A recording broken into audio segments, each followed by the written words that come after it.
ज्ञानेश्वरी पठण अध्याय 15 ओव्या 101 ते 125 श्लोक 0. अंग त्वचेचे वेल पल्लव स्पर्शांकुरी घेती धाव तेती बांबळ पडे अभिनव विकारांची पाठीरूप पत्र पालवेली चक्षुलांब ते कांडे घाली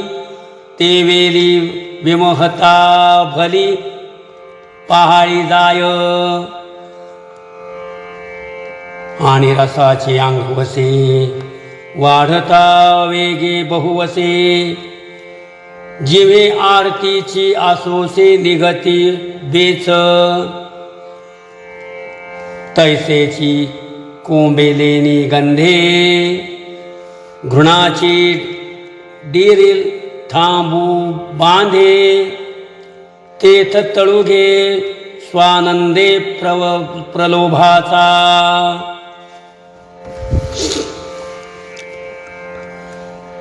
एव महद्बुद्धी मने महाभूत समृद्धी या संसाराची या अवधी सासनी जे किंबहुना ही आठे अंगी हा अधिक फाटे परिशिंपी एवढे उमटे रूपे जेवी का समुद्राचे नीत पैसारे वरी तरंगता आसारे तैसे ब्रह्मची होय वृक्षकारे अज्ञानमूळ आता याचा हाची विस्तारू हाची या पैसारू जैसा आपण पे स्वप्नी परिवरू एकाएकिया परिते असो हे ऐसे कावरे झाड उससे या महदादी आवरसे अधोशाखा आणि अश्वत्थू असे ययाते म्हणती जाणते तेही परिस हो येथे सांग जाईल तरी शो म्हणजे उखा तोवरी एक सारिखा नाई निर्वाहो यया रुखा प्रपंच रूपा जैसा न लोटता क्षणू मेघू होय नानावर्णू का बिजू नसे संपूर्ण निमेषभरी नाकापतया पद्मदा वरलिया बैसका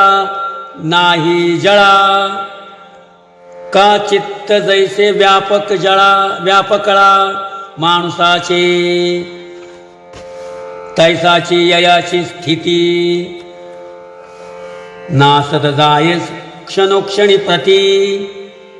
म्हणून यया ते म्हणती अश्वत्थू हा आणि अश्वत्थू येणे नावे पिंपळू म्हणती स्वभावे परी तो अभिनव नव्हे श्रीहरीचा एरवी पिंपळू म्हणता विखी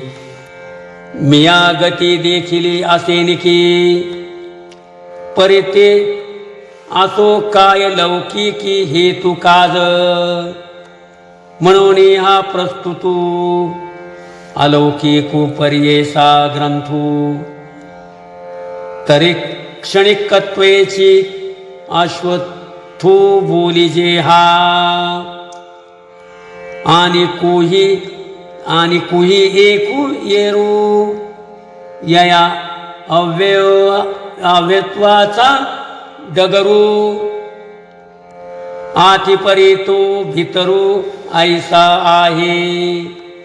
तैसा मेघाचे नितोंडे सिंधू एके अंगे काढे आणि नदी एरीकडे भरीतच असे तेथ ओहटे ना चढे ऐसा परिपूर्णोची आवडे परी ते फुली जवन घडे मेघा नदीची ऐसे या रुखाचे होणे जाणे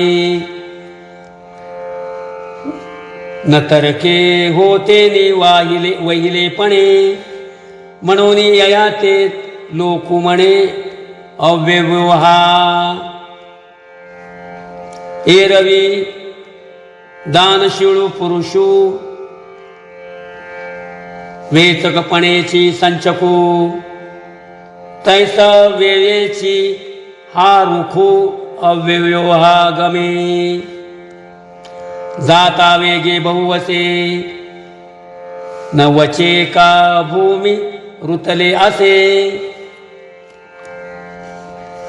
रथाचे चक्र दिसे जिया परी